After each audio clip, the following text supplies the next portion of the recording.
Sup Shredders, my name is Logan aka Spiderhands, and welcome to an SP Reviews, where today we have ourselves a track from an act named Marc Biala titled Hoenir Ain't No Hoe. And if we switch over to here, this is off of the Untamed Austenite album, with the art on the screen here, and we're going to listen through this track from start till finish, and we're going to hear what we think.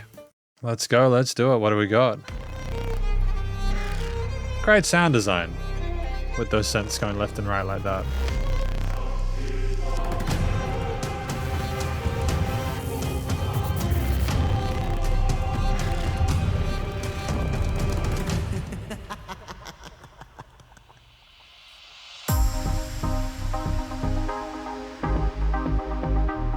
I like those Nordic influences in the earlier part with those string parts. Hoenir, the quiet one, you think I'm shy, but don't mistake me, honey, I'll catch your eye.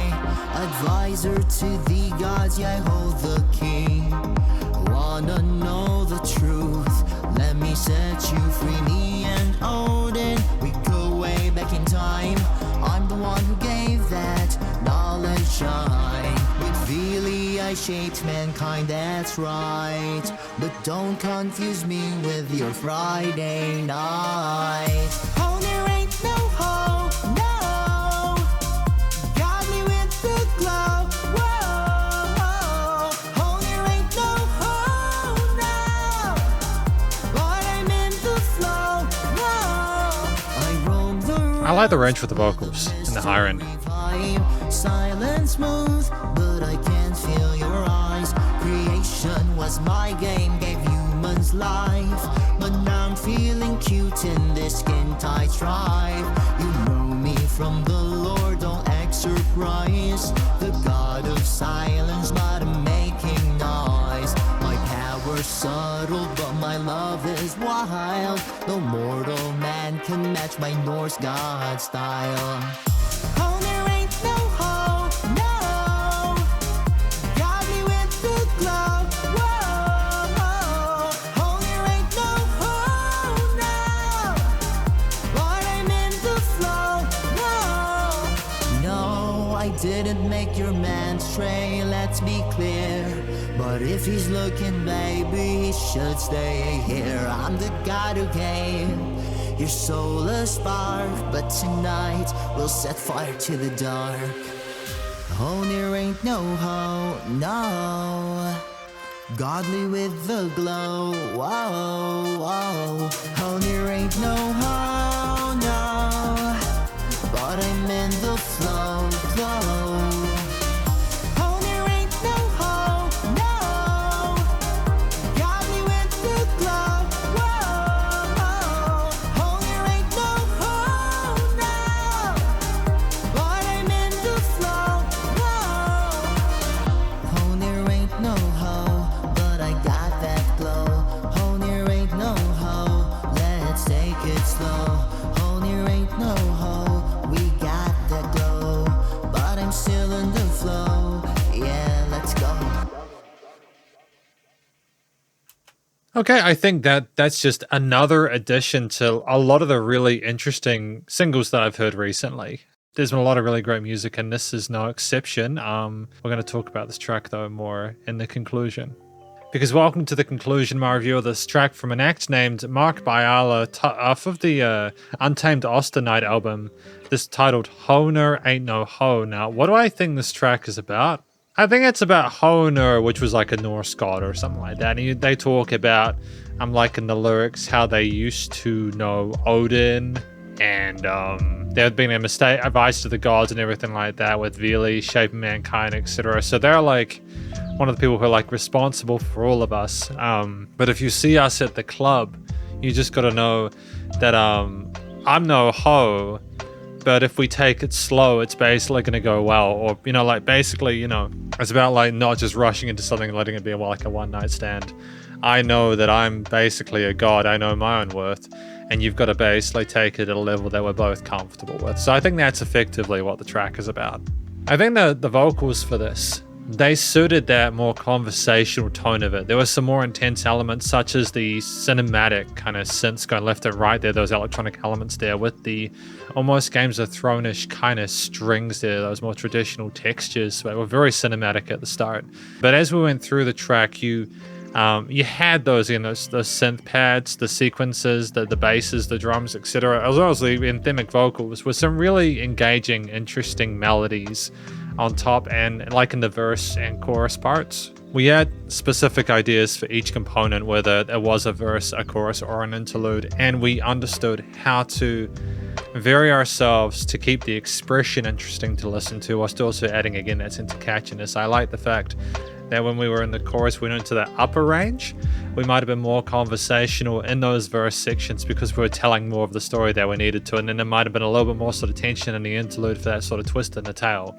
But either way, I thought it was incredibly well done.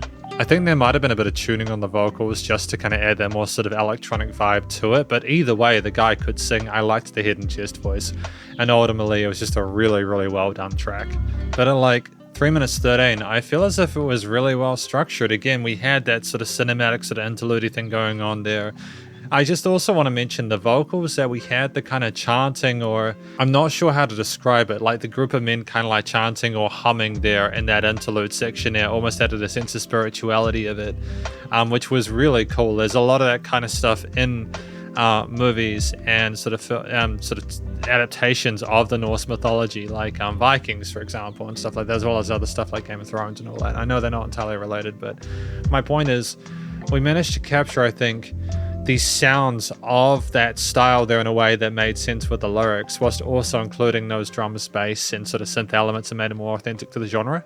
I think the key element outside of the vocals in regards to some of the leads were some of the sequences or some of the more sort of trancey anthemic elements of those synth leads there that relied on melodies that were intrinsic to the key signature that was instantiated by, again, those verse and chorus harmonies. The pads that we had there were warm and sort of vivacious and very kind of like fragrant, and they either managed to lift the vocals up in a way that was very satisfying, or they allowed plenty of room for any of those other sort of lead elements there to shine. The bass in the low end was typically very sort of supportive of what was going on with those harmonies in the mid and high sections, and it created a great ground bed for those whilst not sort of overstepping their mark.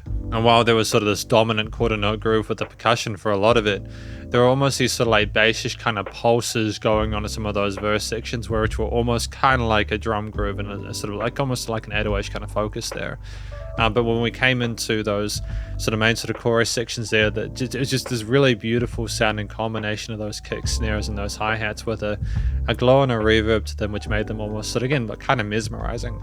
And it worked really well with the way that we were doing stuff with the vocal melodies on top.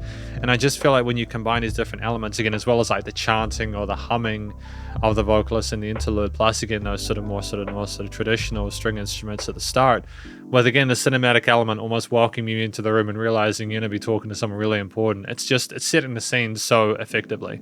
I'm also just recording this part in post because I realized I missed discussing the theme. So just very briefly, I think the overall theme of the track was meant to sort of work with more traditional major and minor triads and scale shapes and stuff like that. Because I feel like if we'd overcomplicated the harmonies with extensions and stuff like that, it might have sort of taken away from the focus on it being sort of more of a dance track, sort of a synth pop kind of thing. So I think that is meant to sort of implicate Hoenir being at the club whilst you're talking to them and they're discussing their background and everything, and why you should sort of take them more seriously. So I think the idea behind everything, how it works together, including the post-production stuff, is simply just that we're trying to establish that sort of in-house sort of nightclub vibe, so that you can kind of just enjoy yourself dancing along to that. And it kind of, again, I think it fuses the Norse stuff with the more modern stuff really well. There's absolutely no filler within this track, and I don't think that there is a note out of place. And so it just comes down to the studio recording, the mixing and mastering, the production, etc. And I feel like it's really well handled. I think that the vocals, the sound of those, the decisions we made in regards to getting compressed and sort of filtered and stuff like that, and also the fact that we could sing and make really compelling ideas for the lead was really special. We didn't overcomplicate it either, so it was accessible and engaging for the listener.